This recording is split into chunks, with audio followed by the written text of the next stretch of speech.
Al-Hasan adalah orang yang sangat mulia. Kemuliaannya mencukupkan bagi kita siapa ayahnya. Ayahnya adalah Khulafaur Rasyidin yang keempat, pemimpin kaum muslimin. Ibundanya Fatimah adalah putri Nabi SAW, satu di antara 4 wanita terbaik dunia yang disabdakan Nabi SAW, "Kamula minar rijal katsir."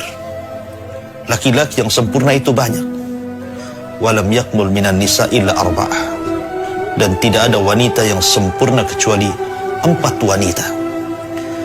Nabi SAW menyebutkan yang pertama Asiyah bintu Muzahim, yang kedua Maryam bintu Imran, yang ketiga Khadijah bintu Khuwailid, zaujatun Nabi SAW, dan yang keempat adalah Ummul Hasan, Fatimah bintu Rasulullah SAW. Kemudian kakeknya, kakek Hasan adalah Sayyidul Awwalina wal Akhirin, Sayyidul Anbiya wal Mursalin. Allah tidak pernah menciptakan setelah dan sesudahnya manusia sehebat Rasul sallallahu alaihi wasallam. Dan juga neneknya seorang wanita yang sangat mulia, satu di antara 4 wanita terbaik dunia, Khadijah bintu Khuwailid, orang yang pertama kali mendakwahkan Islam setelah Nabi sallallahu alaihi wasallam, orang yang pertama kali salat setelah Nabi sallallahu alaihi wasallam. Dan Khadijah adalah separuh Islam. Di zaman pertama-tama Islam muncul, hanya Nabi SAW dan separuhnya Khadijah. Ma'asyiral muslimin yang dimuliakan Allah Azza wa Jalla, paman-pamannya, paman-paman Hasan adalah seorang mujahid, Hamzah. Asadullah, siapa yang tidak kenal Hamzah? Dia meninggal syahidan, sangat mulia di mata Allah Subhanahu wa ta'ala. Abbas ibn Abil Muttalib. Kemudian kita lihat bibi-bibinya, Zainab, Ruqayyah, Ummu Kulsum, wanita-wanita terbaik dunia. Ma'asyiral muslimin yang dimuliakan Allah Azza wa Jalla, maka nasab yang lebih mulia mana lagi semulia Hasan ibnu Ali radhiyallahu an. Ma'asyiral muslimin yang dimuliakan Allah Subhanahu wa ta'ala, adapun kunyah beliau adalah Abu Muhammad, karena salah satu putra beliau diberikan nama Muhammad. Ketika Fatimah radhiyallahu anha melahirkan Hasan, maka Ali memberi nama Harban. Ada yang mengatakan Hamzah dalam riwayat, tapi Nabi SAW kemudian mengganti nama itu. Kata Nabi SAW, gantilah nama itu, berilah nama anak ini Al-Hasan. Jadi nama Hasan adalah nama yang diberikan Nabi SAW. Ma'asyiral muslimin yang dimuliakan Allah Azza wa Jalla, Nabi SAW sangat memuliakan Hasan, sangat mencintai Hasan, sangat meninggikan, bahkan menjelaskan kedudukan Hasan di hadapan manusia. Karena Hasanlah salah satu daripada ashabul kiswah. Ketika Allah Subhanahu wa ta'ala turunkan ayat innama yuridullah an yudhiba ankumur rizza ahlal baiti wa yutahhirukum tathira. Hanya saja Allah Subhanahu wa ta'ala hendak menghilangkan dari kalian, wahai ahlal bait, kekotoran dan membersihkan kalian sebersih-bersihnya. Ayat ini turun ketika Nabi SAW membawa sebuah kain. Kemudian kain itu sangat besar. Dia masukkan ke dalam kain itu Hasan, dia masukkan ke dalam kain itu Husain, kemudian Fatimah dan beberapa orang. Kemudian Rasul mengatakan, inilah ahli baitku. Ma'asyiral muslimin yang dimuliakan Allah Azza wa Jalla, adapun Hasan terkenal memang orang yang banyak menikah. Hasan itu terkenal orang yang banyak menikah. Sampai-sampai Ali radhiyallahu anhu pernah melarang orang-orang Kufah untuk menikahkan putri-putrinya dengan Hasan, karena terlampau banyak Hasan itu menikah. Ya tentu yang tetap cuma 4, yang lainnya cerai, menikah, cerai, atau meninggal begitu. Sehingga keturunannya sangat banyak sekali. Keturunan Hasan itu luar biasa sangat banyak. Bahkan dia melebihi adiknya Husain. baik secara jumlah istri ataupun secara jumlah anak-anak dan keturunannya. Makanya di permukaan bumi ini, dari keturunan Nabi SAW yang paling banyak adalah keturunan Hasan dibandingkan keturunan Husain. Apalagi tragedi Karbala yang luar biasa, pembantaian kepada Husain dan keluarganya, itu juga salah satu penyebab sedikitnya keturunan Husain. Dan keturunan Hasan lebih banyak jauh dibandingkan keturunan Husain. Ma'asyiral muslimin yang dimuliakan Allah Subhanahu wa taala. Hasan adalah salah satu cucu Nabi SAW yang disebut dengan Raihana. Jadi cucu yang paling disayang Nabi SAW. Saking sayangnya Nabi SAW, sampai suatu ketika Nabi SAW itu naik di atas mimbar, sedang berceramah. Ya. Tiba-tiba dia melihat Hasan dan Husain sedang berlari, pada Rasul sedang berceramah itu. Maka Nabi SAW tidak sabar melihat kelucuan Hasan dan Husain, turun pula dia dari mimbar. Kemudian menggendong Hasan dan Husain, kemudian naik di atas mimbar. Tiba-tiba Nabi SAW mengatakan, Sadaqallahul azim, innama amwalukum wa auladukum fitnah. Sungguh benar apa yang difirmankan Allah Subhanahu wa ta'ala. Sesungguhnya harta kalian dan anak-anak kalian adalah fitnah, termasuk saya terkena fitnah itu. Saya tidak sabar dengan Hasan dan Husain. Saking cintanya Nabi sallallahu alaihi wa ala alihi wasallam. Bahkan dalam riwayat, Nabi sallallahu alaihi wasallam pernah memanggil Hasan. Ada yang mengatakan Zaid ibn Harithah. Kemudian Nabi sallallahu alaihi wasallam mengatakan, inni uhibbuhuma fa ahibbahuma. Sesungguhnya aku mencintai keduanya, maka cintailah keduanya. Wa ahbib man yuhibbuhuma, dan cintai terhadap orang yang mencintai keduanya. Subhanallah. Nabi SAW sangat mencintai Hasan, sangat mencintai Husain. Sampai-sampai Nabi SAW mengatakan, inni uhibbu, saya sangat mencintainya, maka cintai dia. Dan cintailah orang yang mencintainya. Menunjukkan bahwa Nabi SAW kasih sayangnya luar biasa kepada Hasan ibnu Ali radhiyallahu anhu.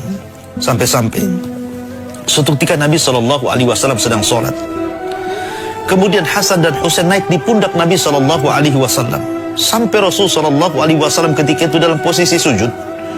Lama dia bangkit dari sujud, sehingga setelah kemudian bangkit dari sujud, tiba-tiba selepas sholat sahabat bertanya, atalta sujudaka ya Rasulullah, engkau sudah memanjangkan sujudmu.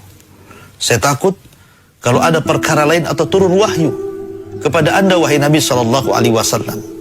Maka Nabi SAW, tidak, sesungguhnya kedua cucuku berada di pundakku, dan aku tidak hendak mempercepat sujudku sampai kehendak kedua cucunya merasa puas dan dia turun sendiri dari pundakku. Subhanallah, pemimpin para nabi, pemimpin umat, sayang betul kepada Hasan dan Husain.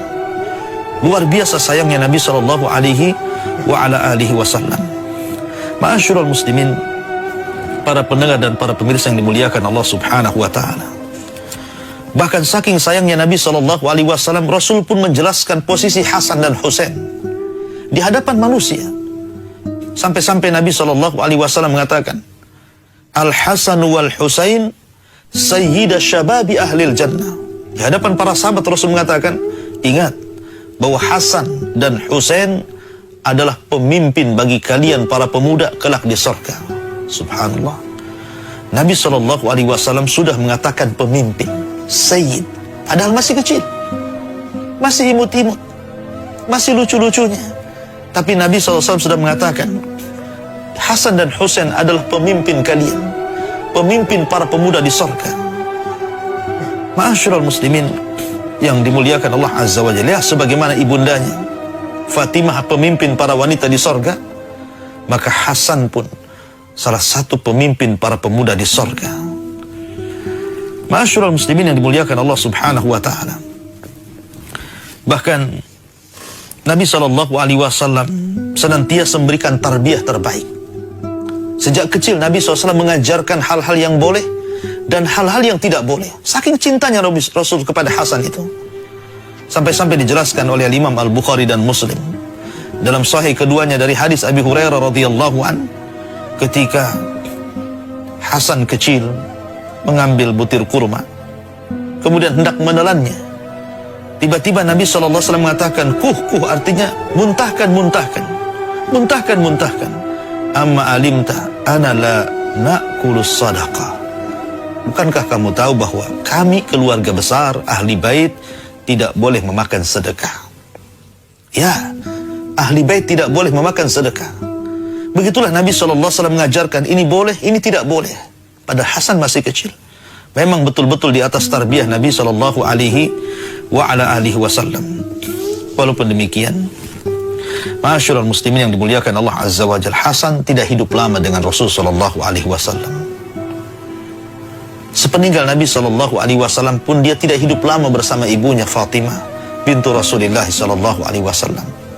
6 bulan setelah wafatnya Nabi SAW, maka ibunda Hasan, Fatimah, pun ikut menyusul wafat dan meninggalkan putra-putranya yatim. Sebagaimana Nabi SAW kakeknya dulu yatim, ditinggal meninggal ayahnya dan juga ibundanya, maka Hasan pun harus merasakan sama ditinggal salah satu orang tuanya, ibunda tercintanya Fatimah bintu Rasulullah sallallahu alaihi wa ala alihi wasallam. Maka Hasan pun kemudian tumbuh dewasa di tengah bimbingan Ali radhiyallahu an, di tengah bimbingan para sahabat Nabi sallallahu alaihi wasallam yang sangat mencintainya, Abu Bakar, Umar, Uthman dan sahabat yang lainnya. Makanya Hasan terbentuk menjadi seorang yang luar biasa ahli ibadah, seorang yang sangat wara, zuhud, bahkan sangat dermawan. Nanti saya akan ceritakan bagaimana kedermawanannya.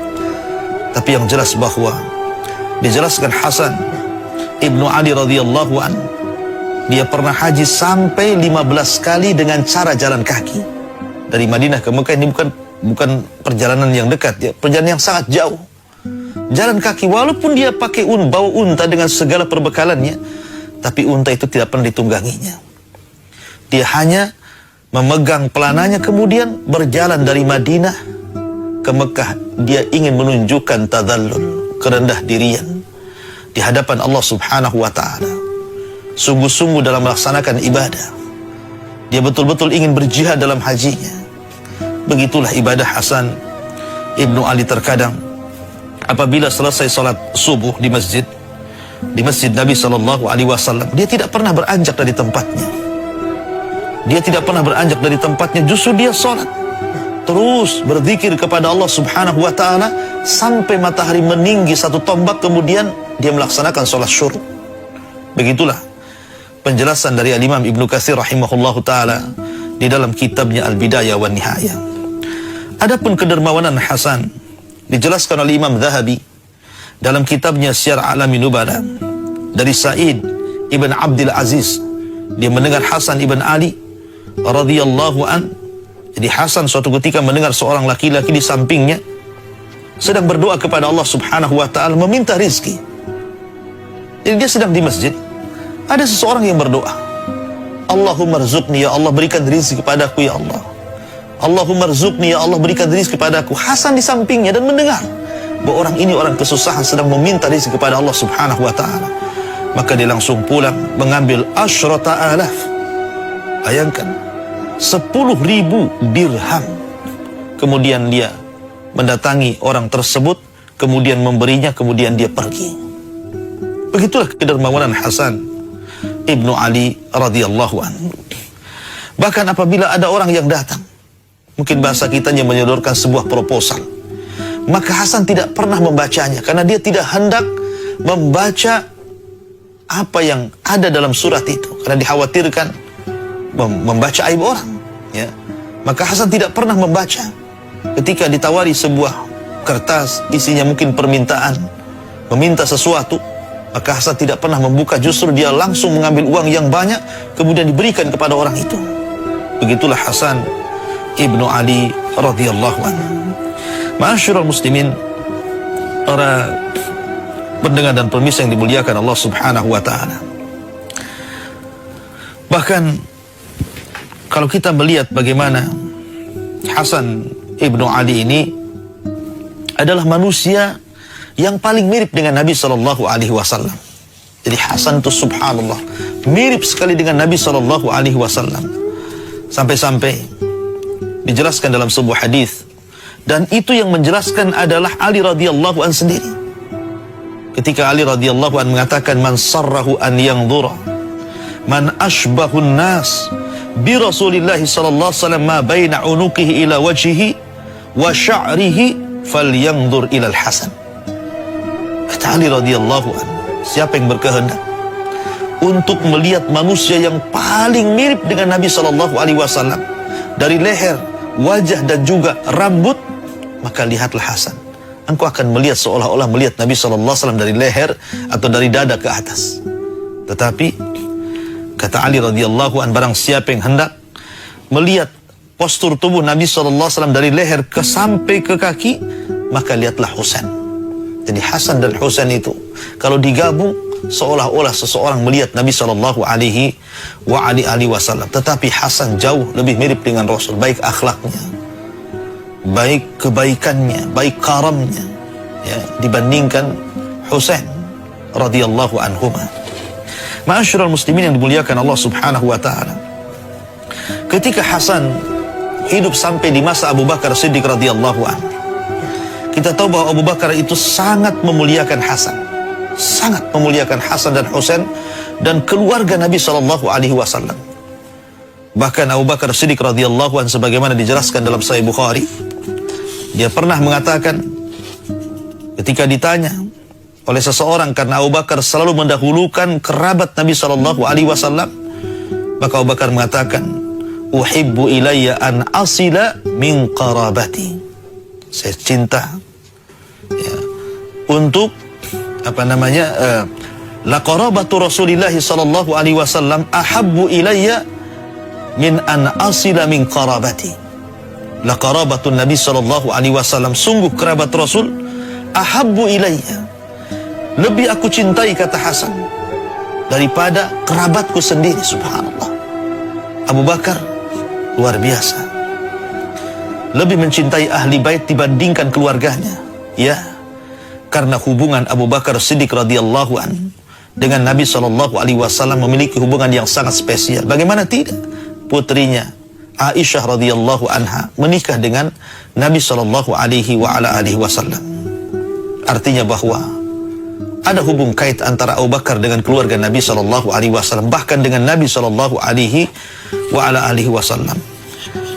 Ketika Abu Bakar Siddiq radhiyallahu an selepas salat asar kemudian berjalan bersama Ali radhiyallahu an, di tengah jalan dia melihat Hasan dan Husain layaknya anak-anak lari ke sana lari ke sini, sedang bermain dengan anak-anak yang lain. Maka Abu Bakar langsung menangkap Hasan, kemudian meletakkan di atiknya, di bahunya. Kemudian dia mengatakan kepada Ali radhiyallahu an, abi syabihun bin Nabi la syabihun bi Ali. Abi syabihun bin Nabi la syabihun bi Ali. Seolah-olah Abu Bakar ingin mengatakan, sungguh Hasan lebih mirip dengan Nabi dibandingkan dengan ayahnya Ali radhiyallahu an. Maka Ali pun tersenyum membenarkan kata-kata Abu Bakar Siddiq radhiyallahu an. Kata Al-Hafidh Ibnu Hajar, lihatlah bagaimana kecintaan Abu Bakar Siddiq kepada Hasan, luar biasa. Ya. Ma'asyiral muslimin yang dimuliakan Allah Subhanahu wa taala. Bahkan Abu Bakar Siddiq radhiyallahu an selalu memberi sesuatu kepada Hasan. Karena memang para sahabat Nabi sallallahu alaihi wasallam, bukan hanya Abu Bakar, sangat menghargai Hasan. Bahkan Abu Hurairah radhiyallahu an pernah mengucapkan salam kepada Hasan dan mengatakan, assalamu alayka ya sayyidi, assalamu alayka ya sayyidi, assalamu alayka ya sayyidi. Keselamatan untukmu wahai Hasan, wahai pemimpinku, wahai sayyidku, wahai tuanku. Hasan mengatakan kepada Abu Hurairah, kenapa kau mengatakan kepadaku ya sayyidi, wahai tuanku, wahai pimpinanku? Maka Abu Hurairah mengatakan, na'am ya, karena aku pernah mendengar Nabi sallallahu alaihi wasallam bersabda, innahu la sayyid, sesungguhnya cucuku ini disyaratkan kepada Hasan adalah sayyid, akan menjadi pemimpin. betul-betul seorang pemimpin. Ma'asyiral muslimin yang dimuliakan Allah Azza wa Jalla. Kemudian juga ketika kemudian Abu Bakar meninggal dunia, ketika itu Hasan masih kecil. Karena ketika Abu Bakar meninggal dunia, usianya masih 11 tahun, belum balik. Ya. Kemudian masuk di masa Umar. Dia hidup dari umur 11 sampai 21 tahun, karena memang Umar cukup lama menjadi khalifah, hampir 10 tahun. Ya. Maka Hasan mendapati kekhilafan Umar bin Khattab radhiyallahu anhu. Dan antara Abu Bakar dan Umar, kedua-duanya dicintai oleh Hasan. Terbukti ketika dia menikah, kemudian banyak anaknya, maka anak-anak dari Hasan banyak yang kemudian diberi nama Abu Bakar, diberi nama Umar, menunjukkan sayangnya Hasan kepada keduanya. Makanya Umar radhiyallahu anhu sangat sayang kepada Hasan ibnu Ali, dan itu ditunjukkan dengan 3 perkara. Ya. Yang pertama, ketika Umar radhiyallahu anhu menyerang Persia dan juga Madain di Syam dan mengalami kemenangan luar biasa karena mampu menaklukkan Persia dan mendapatkan harta ghanimah yang banyak. Ketika itu, yang pertama kali dibagikan ghanimah itu justru kepada kerabat Nabi SAW, terutama Hasan dan Husain. Sehingga ada orang-orang bertanya, "Ya Umar, kenapa Anda tidak memulai dari dirimu dan keluargamu?" Maka Umar radhiyallahu anhu mengatakan, "Tidak, aku tidak mungkin mendahulukan keluarga Nabi SAW dibandingkan keluarga sendiri. Karena Nabi SAW, aku pernah mendengar bahwa setiap nasab, setiap hasab akan terputus pada hari kiamat, kecuali nasab Nabi SAW dan hasab yang sampai kepada Nabi SAW." Jadi Umar ingin mendekati keluarga Rasul, mendekati kerabatnya. Kemudian yang kedua, dan itu dibuktikan dengan menikahnya Hasan dengan salah satu putri Ali radhiyallahu an, Ummu Kulsum. Setelah mendengar hadis itu, dia langsung melamar Ummu Kulsum, kemudian menikah dengan Ummu Kulsum, salah satu daripada putri Ali radhiyallahu an. Bahkan ketika ada orang yang kemudian bertanya terhadap Abdullah bin Umar radhiyallahu an. Abdullah bin Umar radhiyallahu an ketika kemudian harta kaum muslimin berlimpah karena mendapatkan perang. Ketika itu justru Umar mencari Hasan dan Husain dan memberikan keduanya dahulu dibandingkan Abdullah bin Umar. Maka orang-orang pun bertanya, "Ya Amirul Mukminin, kenapa kau tidak dahulukan anak-anakmu Abdullah bin Umar?" Maka Umar radhiyallahu anhu mengatakan, "Uskutlah ummalak, uskutlah ummalak, abuhuma khairun min abi Abdullah ibni Umar, wa ummuhuma khairun min ummi Abdullah ibni Umar." Diam kamu, celaka engkau, sesungguhnya bapak keduanya jauh lebih baik daripada bapak Abdullah bin Umar, dan ibunya juga lebih baik daripada ibu Abdullah bin Umar. Tawaduknya Umar bin Khattab radhiyallahu an, karena ingin apa? Ingin mencintai dan menghargai Hasan ibnu Ali radhiyallahu an. Makanya kemudian kait hubung antara Umar radhiyallahu an dan Ali itu luar biasa, karena di masa khilafahnya saja Ali itu menjadi penasihat pertama yang dimintai pendapat oleh Umar sebelum yang lainnya. Jadi kalau ada masalah besar, masalah politik, masalah ekonomi, masalah apa saja, maka yang pertama kali dimintai pendapat Umar siapa? Ayahnya Hasan Ali radhiyallahu an. Dan selalu dilaksanakan, jarang tidak dilaksanakan, karena Umar sangat paham kecerdasan fikihnya Ali radhiyallahu an. Makanya sampai-sampai kemudian kecintaan keluarga Rasul kepada Umar itu luar biasa. Sampai-sampai Hasan ketika punya anak namanya diberi nama Umar. Husain ketika punya anak diberi nama Umar. Kemudian Ali Zainul Abidin ketika punya anak diberi nama Umar. Kemudian Musa Al-Kadhim, cucu cicit Ali radhiyallahu anhu, ketika punya anak diberi nama Umar. Jadi bagaimana mungkin orang-orang Syiah Rafidhah mereka mencela Abu Bakar dan Umar, sementara kedekatan Ali dan anak cucunya sedemikian dekatnya dengan Abu Bakar dan Umar? Di mana akal bicara? Ya, di mana akal bicara kalau seandainya kemudian hari ini orang-orang Syiah mengkafirkan Abu Bakar, mengkafirkan Umar? Bagaimana kisah-kisah ini? Ketika kemudian Hasan memberi nama anaknya Umar, Kemudian Husain memberi nama anaknya Umar. Zainul Abidin memberi nama anaknya Umar. Musa Al-Kadhim memberi nama anaknya Umar. Kalau memang mereka membenci Umar, kenapa nama itu melekat pada anak cucu mereka? Kemudian kenapa pula Umar menikah dengan salah satu putri Ali radhiyallahu an? Menunjukkan tidak ada masalah. Yang masalah itu kalian orang-orang Syiah. Semoga Allah berikan hidayah kepada kalian. Ma'asyiral muslimin, para pendengar dan pemirsa yang dimuliakan Allah Subhanahu wa taala. Kemudian di masa Utsman ibni Affan radhiyallahu an, kita tahu bahwa ketika Umar meninggal dunia usia Hasan itu 21 tahun. Artinya sudah dewasa betul. Utsman, di zaman Utsman mengajarkan keberanian kepada Hasan dengan dilibatkan dia dalam tentara. Makanya kemudian Hasan pun dilibatkan dengan orang-orang besar, para mujahidin besar, seperti Abdullah bin Zubair, Abdullah bin Abbas, Abu Dzar Al-Ghifari, Abdullah bin Ja'far, ya, dan yang lainnya, para sahabat banyak sekali. Lah, Hasan dilibatkan dalam perang untuk menaklukkan barat dan timur. Dan Hasan di situ menunjukkan bagaimana gagahnya dalam berperang. Seorang mujahid mampu kemudian dengan pasukan para sahabat yang lain, Hasan bisa kemudian membukakan kota-kota ke arah barat, ke India, ke Afrika, ke Tunis, sampai ke timur. Dia berjihad dalam pasukan Utsman bin Affan radhiyallahu an, dan dia menjadi garda terdepan. Dan manusia pun membicarakan keberaniannya. Ya, tidak heran Hasan seorang pemberani, karena bapaknya Ali radhiyallahu anhu adalah Syuja', seorang pemberani. Ketika dia melawan Marhab, apa kata Ali? Ana alladhi sammatni ummi Haidarah, ya, kalaithi ghabatin karihin mandara. Saya adalah orang yang diberi nama ibuku macan hutan, sehingga saya ditakuti di tengah-tengah hutan. Ali radhiyallahu an, siapa yang tidak kenal keberanian Ali radhiyallahu an? Dan itu diturunkan kepada putra-putranya, salah satunya Hasan ibnu Ali radhiyallahu an.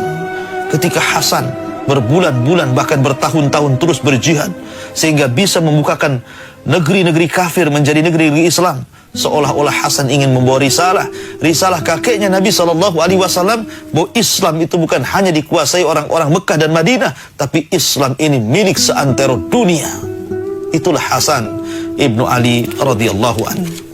Ma'asyiral muslimin, para pendengar dan pemirsa yang dimuliakan Allah Subhanahu wa taala. Ketika fitnah besar terjadi, terbunuhnya Utsman bin Affan radhiyallahu an. Ketika orang-orang Sabaiyah, pengikut Abdullah bin Sabah dari Yaman, Himyar, yang pura-pura masuk Islam padahal dia seorang Yahudi, mulai mengkritik kebijakan pemerintah Utsman. Kemudian menghasut para pemuda Irak, menghasut para pemuda Kufah, menghapus para pemuda Mesir, sehingga ribuan berhasil dipengaruhi oleh Abdullah bin Sabah, dan mereka disebut kelompok Sabaiyah. Mulailah kemudian mereka bergerak untuk menumbangkan Utsman bin Affan radhiyallahu an. Lah, ketika terjadi fitnah yang luar biasa, karena terjadinya di musim haji masalahnya. Rumah Utsman itu dikepung oleh orang-orang Sabaiyah, sementara sebagian tentara mereka sedang haji, karena memang di musim haji. Dan orang-orang yang melakukan demonstrasi ini juga, mereka menggunakan pakaian ihram, seolah-olah mereka pergi haji, tetapi sebenarnya bukan untuk pergi haji, tapi untuk mengepung Utsman bin Affan radhiyallahu anhu. Akhirnya kemudian terjadilah apa yang terjadi, fitnah besar, ya, yang berujung kepada terbunuhnya Utsman bin Affan radhiyallahu anhu. Lah, salah satu yang membela Utsman bin Affan radhiyallahu anhu ketika dikepung oleh orang-orang Sabaiyah ini adalah Hasan dan juga Husain. Dia berdiri di pintu, berusaha untuk menghalang-halangi orang-orang yang hendak menyakiti Utsman, sampai terluka Hasan. Tetapi Allah takdirkan, karena terlampau banyak pasukan Sabaiyah, akhirnya Utsman pun dibunuh secara tragis. Hasan tidak bisa apa-apa. Sampai Ali radhiyallahu anhu ketika mendengar Utsman meninggal, marah di hadapan Hasan dan mengatakan, "Ya Hasan, antum alal bab, engkau berada di pintu. Wa kaifa qutila Utsman? Bagaimana Utsman bisa dibunuh sementara engkau ada di pintu rumahnya?" Akan tetapi Hasan yang mengatakan, "Ya Abi, ini bukan perkara saya, kemampuan saya hanya seperti itu. Ini semua sudah takdir Allah subhanahu wa ta'ala. Ma'asyiral muslimin yang dimuliakan Allah subhanahu wa ta'ala, maka setelah terbunuhnya Utsman bin Affan memaksa agar Muawiyah bergabung, tapi Muawiyah enggan bergabung. Maka terjadilah perang besar dalam sejarah yang disebut dengan Perang Siffin. Banyak para sahabat meninggal dunia, sampai akhirnya terhentikan ketika sebagian pasukan mengacungkan Al-Quran tanda perdamaian. Kemudian diutusnya dua sahabat yang mulia, Amr bin As dan juga Abu Musa al-Ash'ari, untuk berunding. Maka lahirlah bulir-bulir kesepakatan bahwa tidak ada lagi peperangan. Maka pulanglah Ali ke Kufah. Sepulangnya Ali ke Kufah, rupanya 12.000 lebih pasukan Ali keluar memberontak kepada Ali, tidak setuju dengan cara Ali dengan menggunakan tahkim. Kemudian mereka mulai mencari-cari kesalahan Ali dan mengatakan, kamu sudah kafir wahai Ali, karena Allah subhanahu wa ta'ala berfirman, wa man lam yahkum bima anzalallah fa ulaika humul kafirun. Barang siapa yang tidak berhukum dengan hukum Allah, maka dia kafir. Mulailah mereka mengkafir-kafirkan Ali, mengkafirkan kelompok yang loyalis kepada Ali. Bahkan berawal dari pengkafiran, berakhir dengan pembunuhan. Ketika mereka sudah membunuh Abdullah bin Khabbab bin Arad, kemudian Ali marah, mendatangi dengan pasukan yang besar di Nahrawan. Kemudian Ali mengatakan kepada mereka, siapa di antara kalian yang membunuh Abdullah bin Khabbab? Rupanya orang-orang ini sepakat mengatakan, kulluna, kami semua yang membunuhnya. Ali makin marah, dia sediakan pasukan besar, kemudian bertempur habis-habisan melawan orang Khawarij di Nahrawan. La haula wa la quwata illa billah. Lah Hasan ketika itu membantu ayahnya, seorang batal pemberani. Walaupun pada tabiatnya Hasan itu tidak suka menumpahkan darah, tetapi untuk kebenaran, maka dia di pihak yang benar. Kenapa saya katakan Ali di pihak yang benar? Karena sabda Nabi SAW ketika membangun Masjid Nabawi pertama kali, dia melihat Ammar bin Yasir sedang membawa batu lebih dibandingkan sahabat-sahabat yang lainnya. Ketika itu Rasul mengatakan kepada Ammar, ya Ammar, sataqtuluka fi'atun baqiyah, kamu akan mati, tapi yang membunuhmu itu pemberontak. Subhanallah. Ketika terjadi perang Siffin, Ammar bin Yasir ini masuk dalam kubu Ali radhiyallahu an, dan dia terbunuh dalam peperangan itu. Menunjukkan apa? Menunjukkan bahwa yang benar itu Ali, dan Muawiyah adalah dianggap pemberontak.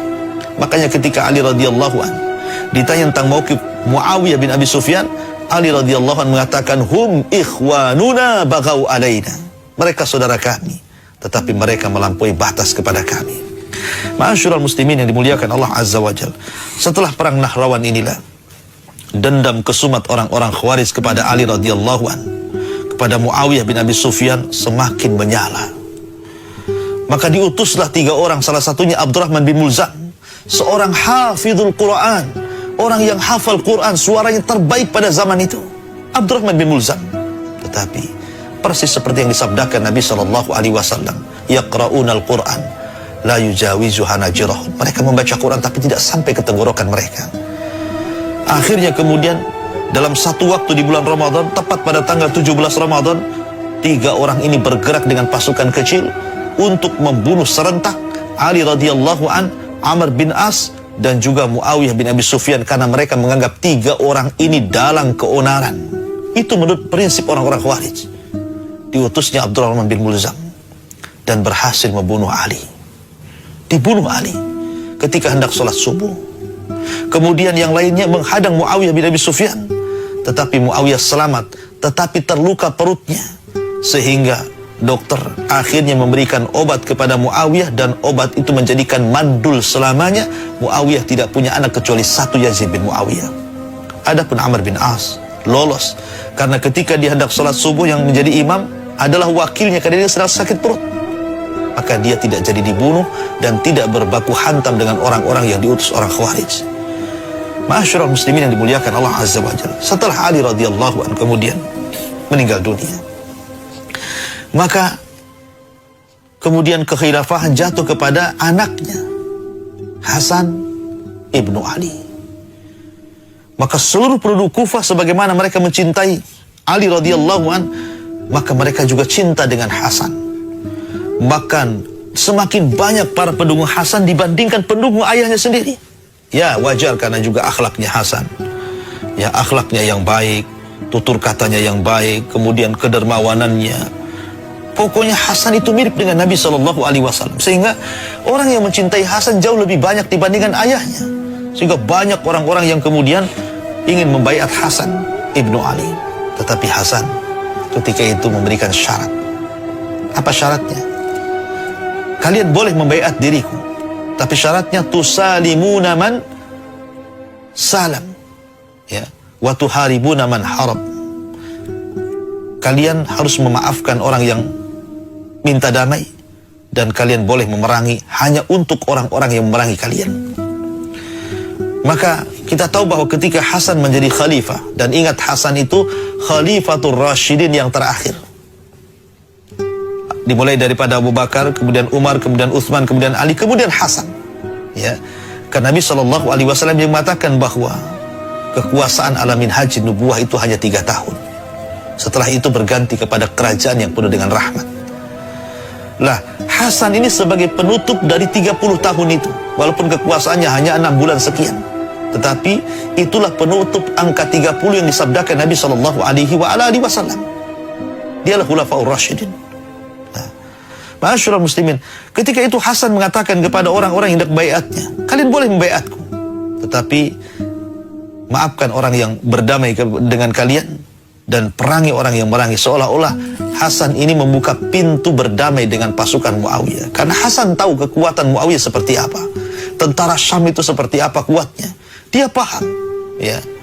Makanya kemudian ketika Hasan sudah kemudian mengutus satu pasukan yang dipimpin oleh seorang sahabat Nabi SAW, tapi kemudian mengalami kematian pemimpinnya sehingga pasukan kocar-kacir, Hasan berpikir ini tidak bisa dilanjutkan. Sebab kalau terus melanjutkan peperangan yang pernah dilakukan oleh ayahnya Ali radhiyallahu anhu melawan tentara Muawiyah, bisa saja mendapatkan kemenangan, atau boleh juga menginginkan kekalahan, akan tapi menang dan kalah sama saja, karena akan terjadi pembantaian di mana-mana. Darah kaum muslimin akan bercucur di mana-mana, dan itu yang tidak dikehendaki Hasan ibnu Ali. Satu darah pun tetes mengalir ke permukaan bumi. Maka akhirnya mulailah Hasan berpikir ini tidak bisa dilanjutkan. Dia kumpulkan pasukannya.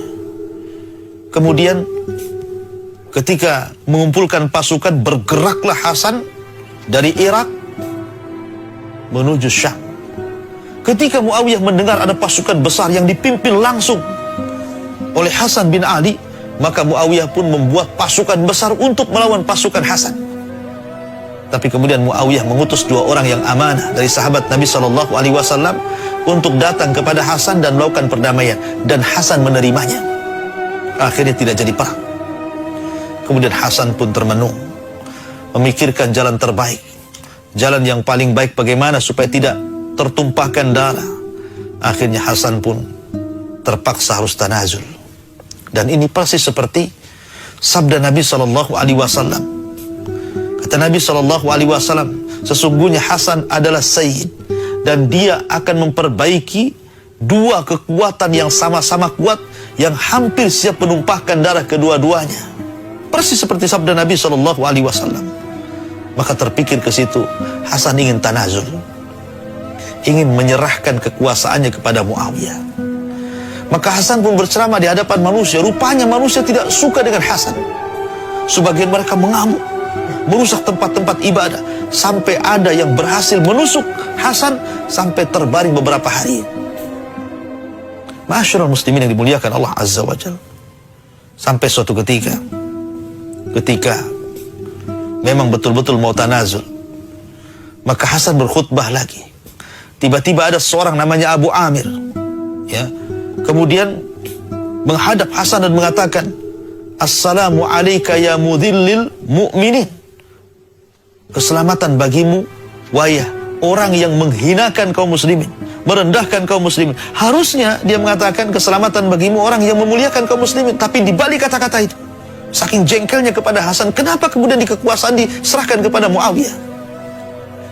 Tapi Hasan pandangannya jauh. Karena sesungguhnya dengan meletakkan kekuasaan Hasan kepada Muawiyah akan ada manfaat yang sangat besar. Amul jamaah, di mana hari ketika penyerahan kekuasaan Hasan kepada Muawiyah disebut hari jamaah. Hasan ingin menyatukan kaum muslimin. Hasan tidak hendak memecahkan kaum muslimin. Hasan ingin menyatukan kekuatan kaum muslimin, dan terbukti setelah Hasan menyerahkan kekuasaan kepada Muawiyah, banyak negara-negara dibuka oleh Muawiyah. Banyak. Bahkan Hasan juga ikut terlibat dalam peperangan pasukan yang diutus oleh Muawiyah untuk membuka kota-kota orang-orang kafir. Subhanallah. Ini manfaat yang luar biasa. Ya, kemudian bahasanya mengenyampingkan perselisihan dan mengutamakan persatuan. Begitulah akhlak yang luar biasa. Bayangkan, Rasul yang mengatakan innahu sayyid, bahwa cucuku ini pemimpin. Rasul itu ada rekomendasinya dari Nabi SAW. Kemudian kekuatan Irak ini jangan dianggap remeh. Di balik pasukan Hasan ini luar biasa. Ya, tidak bisa kemudian kita tebak apakah Hasan akan kalah dalam perang atau akan menang. Tapi yang jelas bahwa Hasan itu kuat, pasukannya juga kuat. Tetapi demi ukhuwah Islamiyah, merekatkan tauhidul Islam, menyatukan kaum muslimin, maka di tengah kekuatan Hasan itulah akhirnya Hasan serahkan kekuasaan kepada kepada Muawiyah bin Abi Sufyan, dan ini bentuk pemimpin yang sesungguhnya. Dia tidak mementingkan dirinya, mementingkan dunianya. Demi kemaslahatan orang banyak, saya serahkan kekuasaan ini kepada Muawiyah. Ma'asyiral muslimin yang dimuliakan Allah Azza wa Jalla, setelah kemudian Hasan menyerahkan kekuasaannya kepada Muawiyah bin Abi Sufyan, maka Hasan pun kemudian pulang dari Kufah bersama keluarganya menuju ke Madinah. Dan dia khususkan di Madinah hanya untuk beribadah kepada Allah, mengajar apa yang dia dengar dari Nabi SAW dan sahabat-sahabat kibar, diajarkan kepada yang lainnya. Dia khusyuk beribadah, mengajar, mendakwahkan Islam, memperkuat keimanan kaum muslimin. Itulah pekerjaan Hasan setelah tidak jadi khalifah. Betul-betul dia tafarruq lil ibadah, memang ingin beribadah kepada Allah Subhanahu wa ta'ala. Sampai akhirnya kondisi Hasan ini membuat dua kelompok itu bangkit dan sangat membencinya. Pertama kelompok Sabaiyah, yang kedua kelompok Khawarij.